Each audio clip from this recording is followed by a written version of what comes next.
완주자라고 하는 제목으로 하지 말씀을 받고자 합니다. 말씀 들어가기 전에 한번 잠깐 설명을 할게요. 이 압살롬의 책사가 누구냐면 아히도벨이에요. 압살롬과 아히도벨이 한 패고요. 다음에 후세는 누구냐 하면 바로 다윗의 친구예요. 다윗의 책사예요. 근데 왜 후세가 지금 압살롬에게 와 있습니까? 위장 항복한 거예요. 자, 그런 정도의 이제 관계를 아시고 이제 말씀을 진행하겠습니다. 전쟁에서 원인 없는 전쟁은 없습니다. 대부분의 전쟁의 원인은 뭐냐 하면 우리가 여러 가지 많이 있지만 주로 요인은 정치적인 문제입니다. 그래서 이제 여러분 전쟁론에 쓴 아주 유명한 서양 사람들, 그 전쟁론이 동양에는 손자병법이고 이 서양에는 누구냐면 카를 폰 클라우제비치라는 분이 있어요. 클라우제비치. 이분의 전쟁론이 굉장히 유명해요.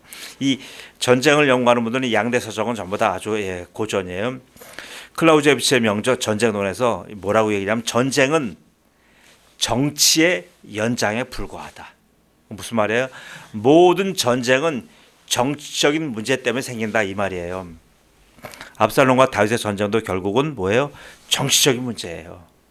처음엔 사적 감정에서 출발한 불만이 결국은 어떻게 돼요? 왕위 싸움으로까지 번지는 것이 그것을 증명합니다. 이런 전쟁에서 그럼 가장 중요한 게 뭡니까? 전쟁에서 중요한 것은 전략이에요. 다른 많은 승리 요인이 있어도 전략만큼 중요한 것은 없습니다. 압살롬 진영과 다윗 진영의 전략을 따는 두 전략가가 바로 아히도벨과 후세예요. 아히도벨은 바로 압살롬의 전략을 짜는 책사 1급 책사고요. 후세는 과거부터 계속 다윗에게 모든 지혜를 빌려줬던 아주 국사와 같은 자입니다.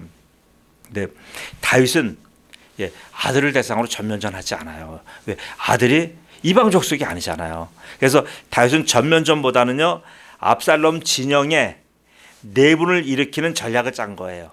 내분을 일으켜서 스스로 몰락하게끔. 그래서 반면에 압살롬은 뭐냐? 압살롬은 젊고 힘 있고 이제 많은 군사들이 자기한테 몰려들고 이스라엘 백성들의 박수를 받으니까 어때요? 지금 굉장히 프라이드가 생기잖아요. 그러니까 압살롬은 힘으로 젊은이의 힘과 패기로 아버지 다윗을 지금 압살하려고 하는 그런 전략을 세웠어요. 그래서 다윗은 이런 두 가지의 전략이 막 부딪히는 거예요. 이럴 때 다윗이 택한 전략은 뭐냐면요. 전쟁보다는 아까 말한 대로 가서 내분을 일으키는 전법이에요. 이것을 위해서 어떻게 해요? 후세를 적진에 위장 항복시켜서요.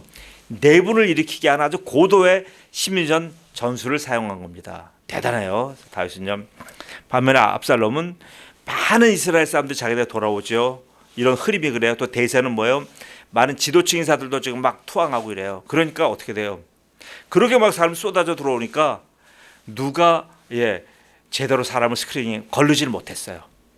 이 사람의 충성도는 어떻고 이 사람이 과거에 어땠는데 지금은 전향했는지 위장인지 진짜 전향 이걸 제대로 전향 못 그걸 모른 거예요. 이렇게 해서 지금 압살롬 진영에 위장해서 거짓 항복한 사람이 세 사람 있는 거예요. 바로 이 후세와 또 하나 뭐예요? 제사장 두 명이서 사독과 또 아비아달. 이 세 사람은요 아주 전적으로요 거짓 위장 투항한 거예요. 그럼 뭐예요? 이 세 명의 충직한 다윗의 동료들이 결국 동족 상잔의 전면전을 지연시키고 축소시킨 거예요. 그 영웅이잖아요. 왜요? 동족끼리 싸우면 얼마나 부끄럽습니까? 그러니까 이 전쟁을 막기 위해서요. 이 세 사람이 적진에 들어가서 이렇게 엄청난 역할을 한 겁니다. 이들의 활약에 힘입어서 다윗 군대가 나중에는요 결과적으로 다 이제 전면전에서 승리하게 된 거예요. 전면전에 앞서서요 다윗은 이렇게 정보전에서 이미 승리한 거예요. 모든 전쟁도 그래요. 전쟁 전에 이미 정보전에 승리해야 돼요. 전쟁의 이런 원칙은요 요즘도 동일하잖아요. 이런 뛰어난 정보전으로 말미암아 트럼프가 마두로를 생포해서 단 한 명의 전사자 없이 상대방 80여 명을 죽였다고 하잖아요. 그렇게 하고 그걸 붙잡은 거잖아요. 이로 인해서 양측에서 전면전을 했다면 엄청나게 많은 피해가 있을 거잖아요. 그래서 전면전을 피하게 됐어요. 이것이 적의 중심을 치는 전략이에요. 이런 정보전의 개가로요. 전면전을 치르지 않고도요. 적의 수장을 제거함으로 전쟁의 승리를 가져오는 아주 그런 전법입니다. 이 일을 조용히 해낸 영웅이 바로 오늘 후세예요. 후세. 후세는 게 뛰어난 전략으로요. 예, 아이도벨은 압살롬의 1급 책사예요. 아이도벨의 전략을 완전히 무너뜨린 거예요. 압살롬은 자신의 참모인 아이도벨과 아이도벨은 자기를 돕겠다고 온 진짜 자기 측근이에요. 근데 위장으로 잠입한 후세를 구별하지 못하는 악수를 둔 거예요. 그는 아이도벨과 자기 사람 아이도벨과 다윗 진영에 있다가 넘어온 바로 그 후세를 동등하게 대접한 거예요. 왜요? 적진에서 투항했으면 그랬잖아요. 아버지 진영에 아버지 친구였던 사람이 아들한테 왔으니까 모든 세상으로 이제 대세는 아들한테도 갔구나. 이제 아버지의 저렇게 돕는 사람도 아들한테 올 정도니까 이제는 모든 게 끝났구나. 이런 대세론에 힘입어서 압살롬은 취한 거예요.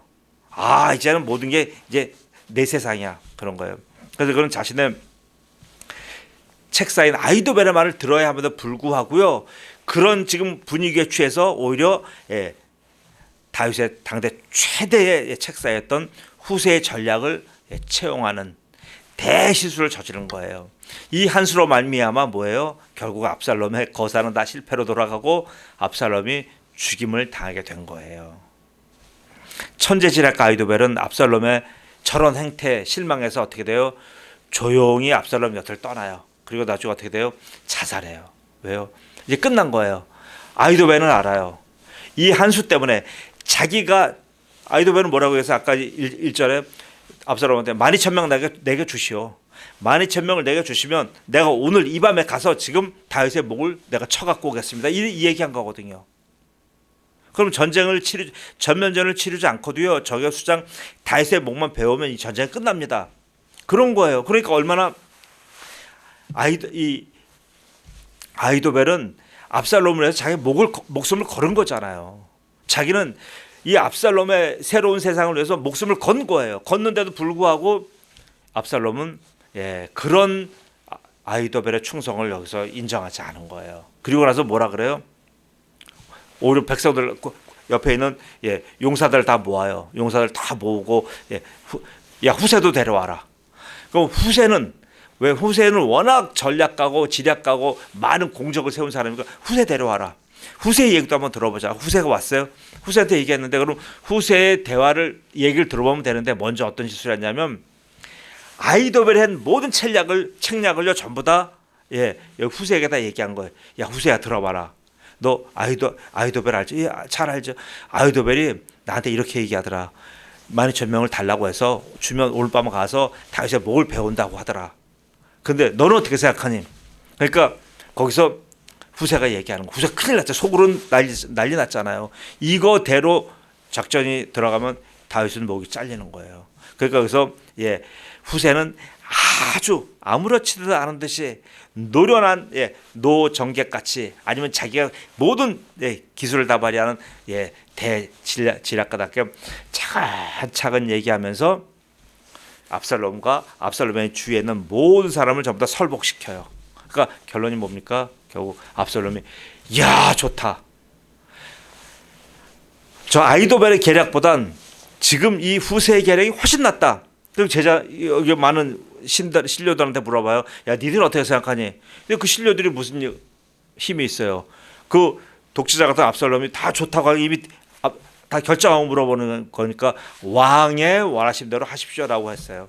자 그렇게 된 겁니다. 참 끝난 거예요. 여기서 이제 모든 전쟁이 끝나고 이미 전쟁을 치르기 전에 누구의 전략을 채택하느냐에 따라 전쟁이 끝난 거예요. 지금 아이도벨의 전략을 채택하지 않고 후세의 전략을 채택해서 이미 전쟁이 끝난 거예요. 그러니까 거기서 딱 이미 전쟁도 치러보기 전에 아이도벨은 끝났구나 하고 이제 돌려서 자기 고향으로 내려가요. 거기서 자살합니다. 자 보세요. 아이도벨의 입장은 거예요. 아니 다윗은 사자잖아요. 다윗의 군대는 사자의 군대예요. 지금 저렇게 지리멸려서 쫓겨가는 것 같아도요. 저 군대는요 사자의 군대예요. 저 사자에게 지금 깨어날 시간을 준다는 건 뭐예요? 곧 패배를 예약한 거랑 마찬가지예요. 그래서 오늘 아까 얘기했던 클라우제비치는 뭐라고 얘기해요? 그 전쟁으로서 전쟁의 3요소를 얘기해요. 전쟁에는 반드시 전쟁을 치는 데는 세 가지 요소가 필요하다는 거예요. 세 가지 명분이 필요하다는 거. 우리말로 말하면요. 첫 번째 명분은 뭐냐면요. 정치성이에요. 정치성. 정치적인 명분이 있어야 돼요. 정치적인 명분은 뭐냐면요. 결국은 이거 뭐예요? 예. 전쟁을 치르는 당사자, 곧 왕의 의지가 있어야 되는 거예요. 내가 이 전쟁을 통해서 무엇을 이루겠고 무엇을 얻겠다고 하는 왕의 실현 목적이 있는 거예요. 이게 정치적인 의도예요. 이 정치적 목적을 위해서요. 이건 누가 결정해야 되는 거예요? 이거는요. 전쟁은 누가 결정한다고? 지도자가 결정하는 거예요. 푸틴이 결정하는 거예요. 이건 지도자 영역이에요. 그러니까 모든 전쟁에서 첫 번째 뭐예요? 첫 번째 정치적인 요소인데 그건 바로 지도자의 결단인 거예요. 자, 두 번째는요. 그러면 지도자가 결단하고 지도자가 전쟁을 치르겠다 하는데 문제는 밑에 장군들이 움직이지 않아요. 우리는 출병 못합니다. 우리는 이 부당한 전쟁에 나가지 못합니다. 그러면 어떻게 돼요? 아무리 지도자가 뛰어난 전략을 세우고 정치적인 결단을 했다 할지라도요. 군대가 움직이지 않으면 끝나는 거예요. 두 번째 요소는 바로 개연성의 요소예요. 이 요소는 뭐냐면 바로 군대의 측면이에요. 군대의 영역인 거예요.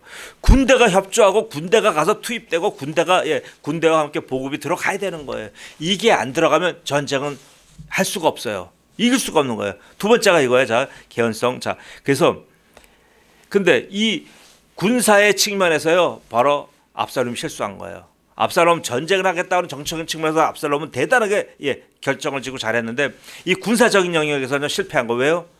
아히도벨의 책략을 따르지 않고 후세의 책략을 따랐다는 것 자체는 이미 뭐예요? 군대가 싸우기를 두려워한 거예요. 지금 오늘 밤 당장 가서 다윗의 목을 베우면 되는데 이것을 전부 다 후세는 뭐라 했어요? 이스라엘 전 12지파에게 다 전령을 보내서 그 모든 사람을 단에서 브엘세바까지 모든 거기서 병사들을 추려오십시오. 추려와서 그 사람들을 해서 같이 전쟁합시다.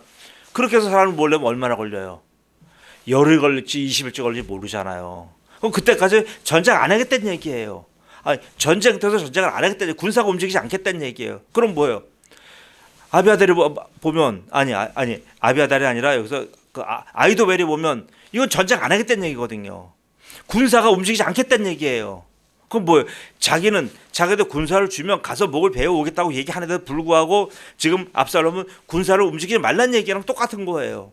그럼 뭐예요? 지금 군사가 안 움직이겠다니까 여기선 끝난 전쟁이잖아요. 자, 이게 두 번째 영역이 바로 이제 이런 군사적 영역. 세 번째 영역은 이 클라우제비치가 무슨 얘기를 했냐면요. 전쟁은요. 그다음에 세 번째 요소는 그 전쟁을 치르겠다는 그 나라의 백성들이 협조를 해야 되는 거예요. 이게 백성의 영역이에요. 백성들이 만약에 전쟁을 치르는데도 불구하고 우리 여전히 먹고 마시고 놀고 전쟁 안 가고 지원 안 하고 병력이 전선에서 죽었으면 계속 들어가야 되잖아. 우린 전쟁 못 간다. 계속 대모하고 이래봐요. 그럼 전쟁 못 하는 거예요. 그럼 백성의 측면에 백성들이 같이 전쟁에 심리적으로 동참하고 같이 보급을 돕고 같이 병사가 죽으면 자기도 지원하겠다. 백성의 여론의 부분이 있는 거예요. 그래서 이렇게 여론이 하나를 뭉쳐지지 못하면요. 전쟁은 오래 지속할 수가 없는 거예요. 자, 이런 걸 누가 보여줬어요? 사울이 그랬잖아요. 사울이 12지파에 전부 다 힘을 얻지 못했어요. 그러니까 사울은 불완전한 지도자가 됐던 거예요. 그리고 다윗도 처음에는 전부 다 많은 지지를 받았는데 다윗이 결정적으로 밧세바의 사건 이후로요. 많은 지파들이 다윗을 돌아선 거예요. 특별히 사울이 속한 그 베냐민 지파는 완전히 돌아선 건 말할 것도 없고요. 많은 지파들에게서 존경을 못 받게 된 거예요. 그러니까 어떻게 돼요? 민심이 지금 다윗에게서 많이 돌아서고 압살롬으로 간 이유가 여기 있는 거예요. 백성들이 지금 세 번째 백성의 측면에서는 지금 여기서 다윗이 지금 굉장히 지금 악수를 둔 거예요. 그래서 다윗이 도망가는데도 불구하고 뭐예요? 시므이도 그렇고 여러 사람들 다윗한테 얼마나 돌을 던지고 다윗을 욕을 해요. 민심이 그렇게 돌아간 거예요. 지금요. 보세요. 이런 정도 일이 된 거예요. 자, 그럼 보세요. 이제 하나 정리할게요. 자, 아히도벨, 압살롬의 책사 아히도벨은 완전한 승리에 초점을 맞춘 거예요. 승리에 초점을 맞춰서 압살롬한테 얘기한 거고, 후세는 뭐라고 하냐면 후세가 바로 압살롬한테 얘기한 것은 아주 자기 다윗을 위한 거지만 겉으로 보면 뭘 얘기했냐면 압살롬한테 그렇게 얘기한 게 전 지파 사람을 다 모아서 전쟁하세요. 그러면 모든 이스라엘 지파가 당신을 지지하는 겁니다. 그럼 이건 뭐예요?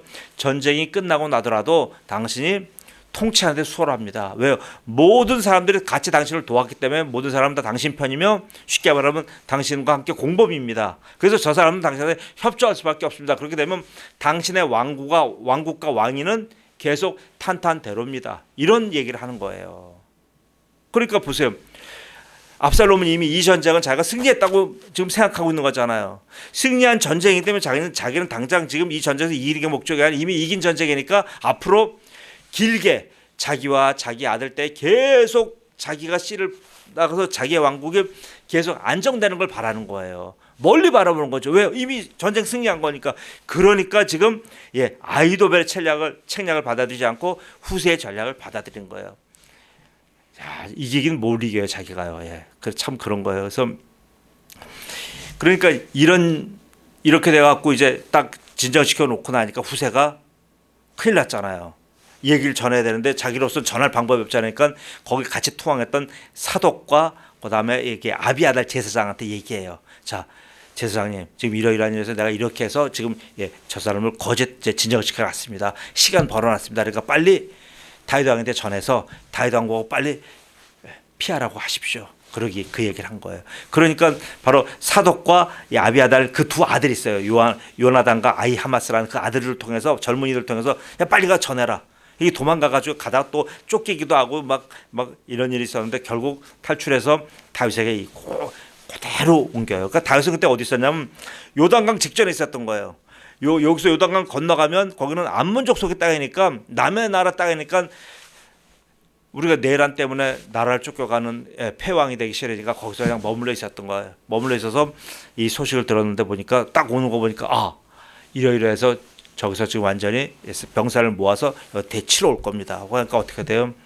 마나임에 드디어 거기서 요단강을 건너서 암몬 족속의 땅으로 다윗이 들어간 거예요. 자, 이렇게 됐습니다. 지금 제가 말씀드리는 것이 사무엘의 17장 전체의 기호입니다. 저는 오늘 이 말씀을 통해서요, 일이 맡겨진 자의 충성스러운 마지막까지의 저는 완주를 같이 얘기하고 싶어요. 그 자는 완주자는 누굽니까? 후세라는 사람을 얘기하는 거예요. 후세는 이방인, 특별히 아렉 사람이에요. 우리도 이방인이잖아요. 다윗은 근데 후세를 뭐라고 불렀어요? 이방인이라고 부르지 않고요, 나의 친구, 나의 벗 이렇게 불렀어요. 자, 예수님도 우리를 이방인이라고 그렇게 얘기하지 않으시잖아요. 예수님 뭐라고요? 우리를요, 나의 친구요, 나의 벗이라고 우리를 불러요. 그래서 후세는 바로 뭐예요? 후세는 우리 모습이에요. 후세의 모습이.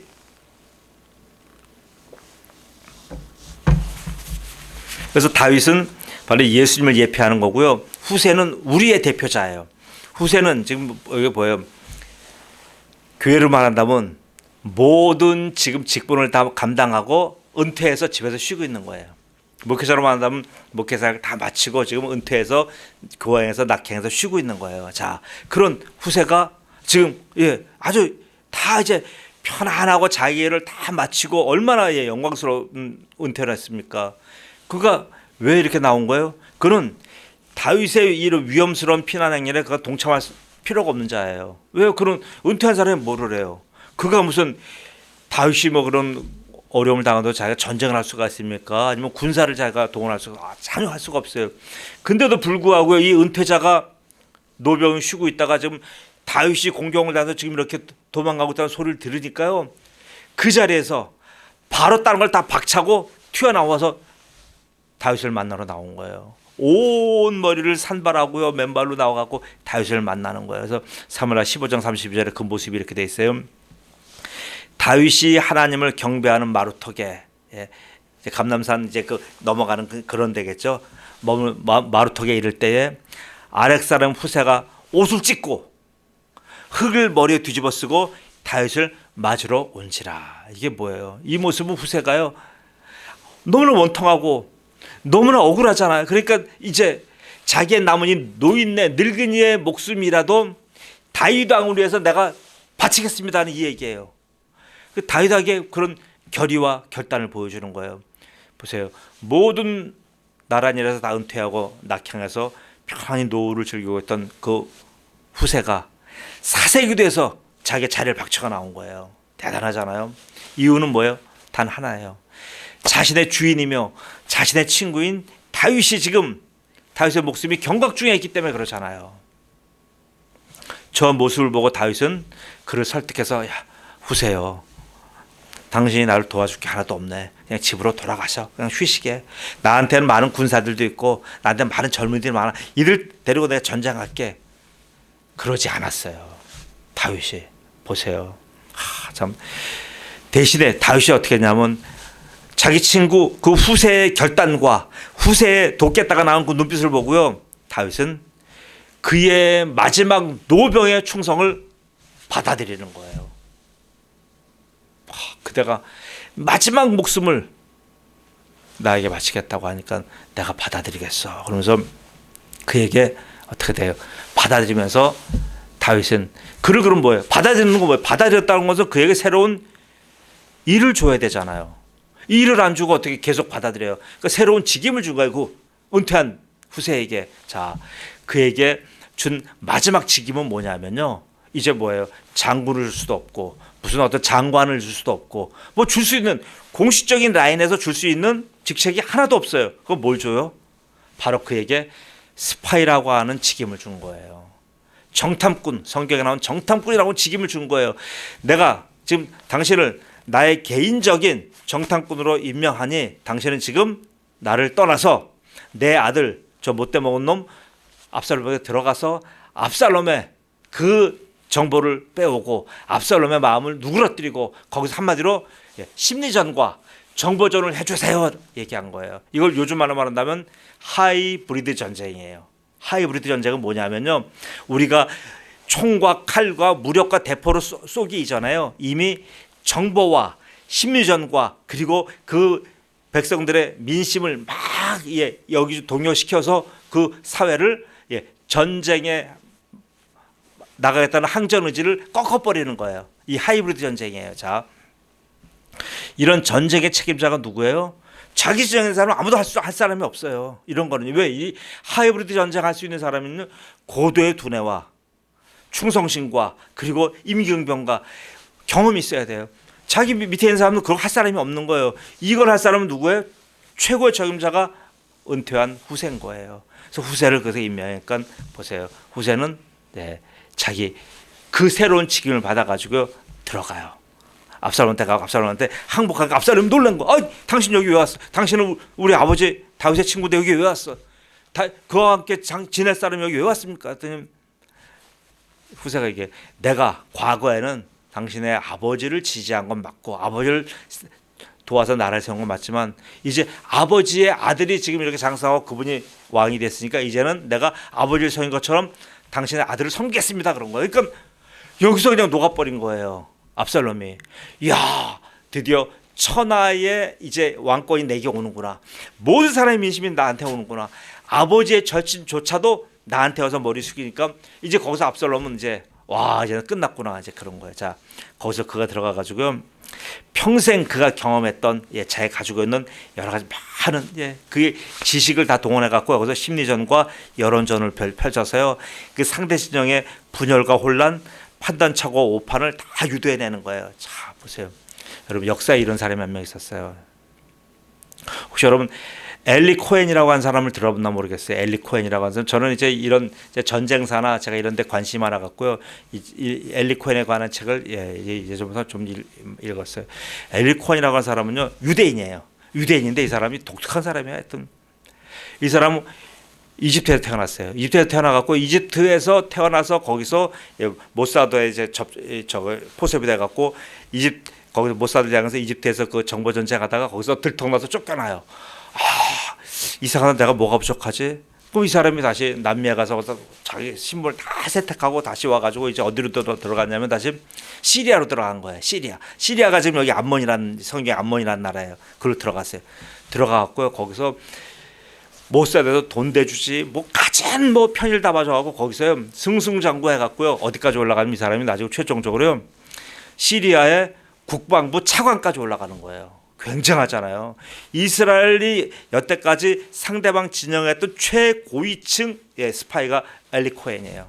그래서 거기서 엘리 코헨이 하면서, 그러니까 나중에 시리아와 그때 이스라엘과 전쟁하는데 전쟁할 때 시리아가 백전백패하는 거예요.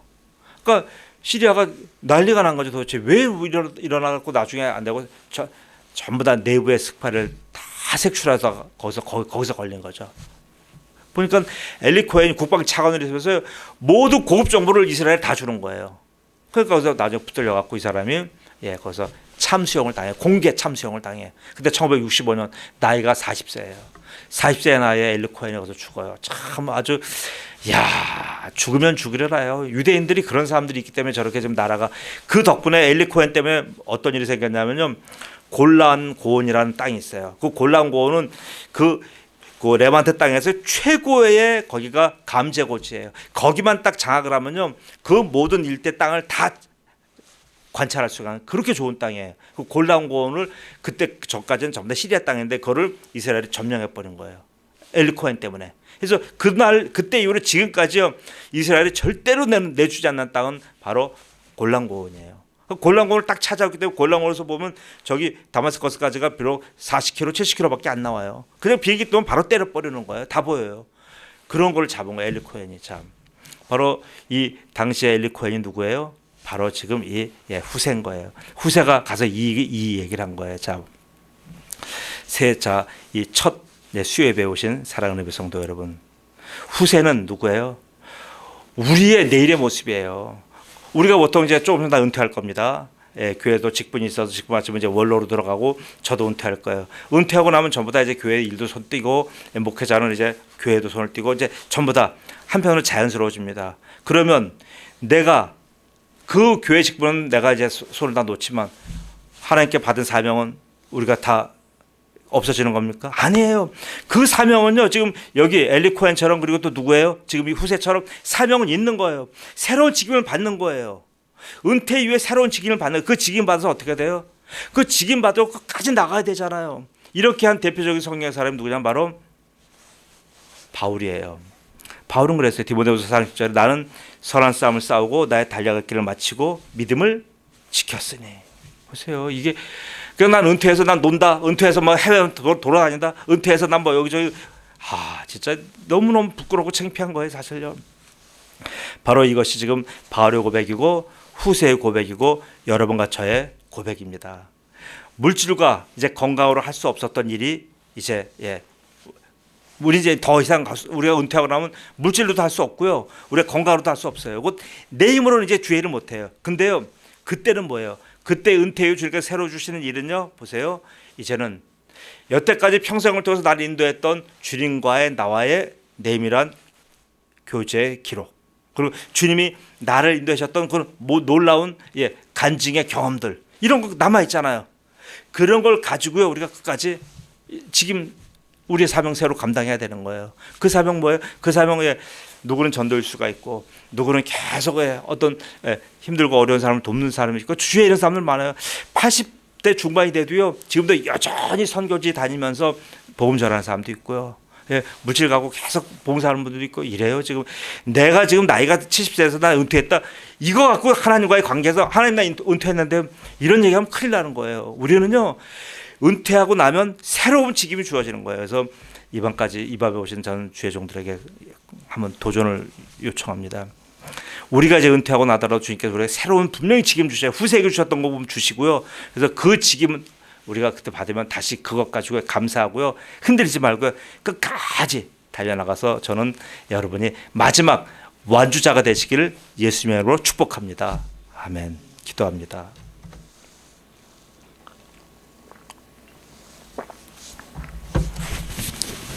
아버지 하나님, 완주자가 되고 싶습니다.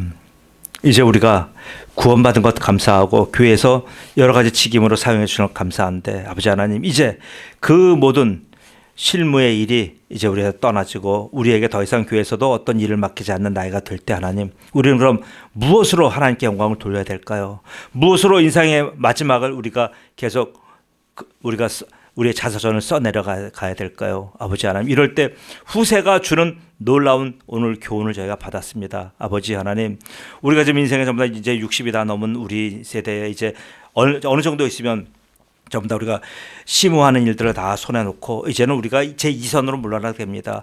2선으로 물러났다고 해서 우리가 이제 주님과의 관계가 떨어진 것 아니고 주님과의 관계가 무너진 것 아니고 그때 주님이 다시 주는 우리에게 다시 위대한 사명인 것을 봅니다.